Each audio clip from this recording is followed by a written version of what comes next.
Hey everyone, it's Julie Younger with eXp Realty. It's time for the Portland Metro Market Stats, where I go over 3 areas on the east side, 3 areas on the west, and we compare the actives, the news, and the pendings and the solds to the previous week to see how we fare. So I think there is a shift coming, as I can see in the numbers here, and it's on the seller side. So let's get to it. So in Lake Oswego and West Linn, we have the actives at 166, which is up by 1. The news are 30, which is down by 19. The pendings are 27, which is down by 7. And the solds are 36, which is up by 9. The Gladstone and Milwaukee Happy Valley area, we have the actives at 313, which is up by 5. The news are 57, down by 21. The pendings are 48, down by 5. And the solds are 57, down by 5. Oregon City, Canby, and Molalla, we're looking at actives at 216, which is down by 5. The news are 32, down by 44. 44 less listings on the market than the previous week. Whew. Pendings are 42, which is up by 14. And the solds are 47, which is up by 7. Over on the west side of town, we have the actives for Beaverton and Aloha at 253, down by 4. The news are 40, down by 46. We have the pendings 39, down by 19. And the solds 47, down by 3. Those are some big numbers, 48 and 19 down by for the news and the pendings. Tualatin and Sherwood, we're looking at the actives at 243, which is down by 2. The news are 61, down by 40. The pendings are 54, down by 14. And the solds are 63. Wow. Hillsborough and Forest Grove, finally, we have the actives at 284, which is up by 27. The news are 52, down by 10. Pendings 34, down by 11. And the solds are 51, down by 7. Those are some pretty big numbers in some of those areas with the news and the pendings being down. That means that less buyers are writing offers on homes that are on the market.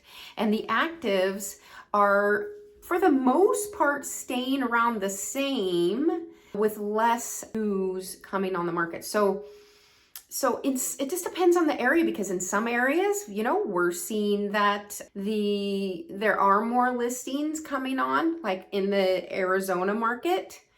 But over here in Oregon, in the Portland, I should say, metro market, I'm looking at all the news and every one of them are down. They're down from the previous week. And I believe that they were down from the week before that. So we are seeing a little bit of a downward trend when it comes to what's happening with sellers on the market. I know I personally am seeing a lot of bumpable offers.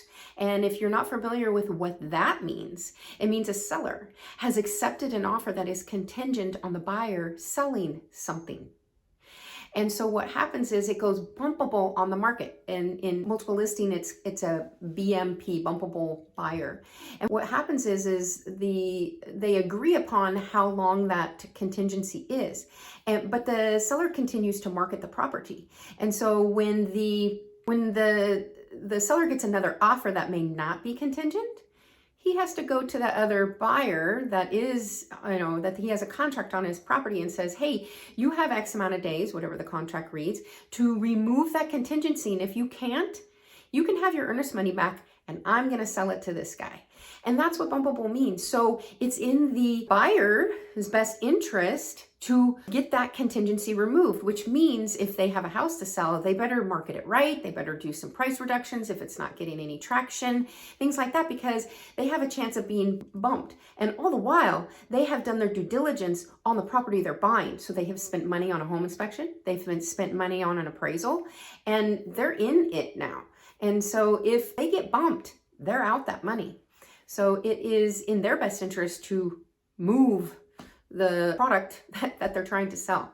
So I am seeing a lot more of bumpable offers getting accepted, which in a seller's market, that's usually unheard of, right? I mean, because usually lately we've been over list, we've been waiving inspections, we've been waiving everything, you know, even our firstborn.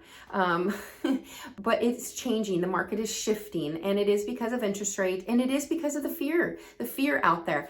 I want you to know, if you've watched my video this far, don't be afraid. Okay, your house prices aren't gonna like lose all their value. Real estate is still the best investment, I believe, that you can buy to hedge against inflation. It is going to appreciate more than your bank account is in interest in most cases. It might come down, but it'll come back up. It is what real estate does. Anyways, I am licensed in Oregon, Washington, and Arizona. If you are thinking about buying or know someone that is, I would be happy to help. I hope you all have an amazing day.